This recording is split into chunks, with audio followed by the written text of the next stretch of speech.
From Magandang Dilag to Binibining Marikit, yan ang bagong seryeng abangan sa GMA Afternoon Prime na pagbibidahan ni Herlene Budol.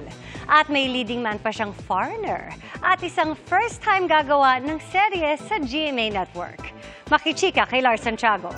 May bagong mukha ang pagyuyante at ako yun. Mula sa kwento ng pagbangon ni Gigi Robles sa Magandang Dilag, magbabalik sa GMA Afternoon Prime si Herlene Budol para sa bago niyang serye na Binibining Marikit. Promise ni Herlene sa viewers, di lang sila patatawanin, kundi pati paiiyakin. Na-excite po akong mas kilalanin si Ikit at may kaba, may pressure. Tito Lars, kasi from Magandang Dilag, ibang-iba raw talaga to, pero natatakot ako na kaya ko bang tapatan kagaya yung ginawa ko last time. Dream come true rin para kay Herlene na makasama rito ang kanyang TikTok Clock co-host na si Poc Huang. Siya pa ho ang nagbalita sa akin na, "Onak, ready ka na ba?" Sabi ko, "Bakit?" "Bakla ka, ako nanay mo sa palabas mo." Siya po ang nagbalita sa akin. So parang ako, talaga, hindi nga. Ganun yung reaksyon ko.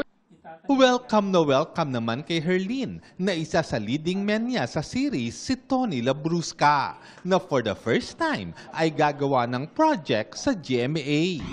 Kinilig naman ako kasi syempre ang gwapo naman talaga, lalo sa personal. Pero nagkakasama-sama na talaga kami before pa ng mga labas, ganyan.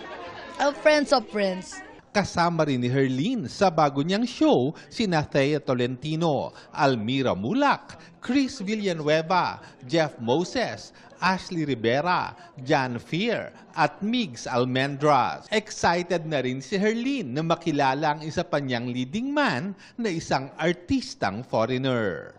Ay, ito yung tanong dyan pang ano ba ako? Pang Pinoy o pang Apam? Di ba?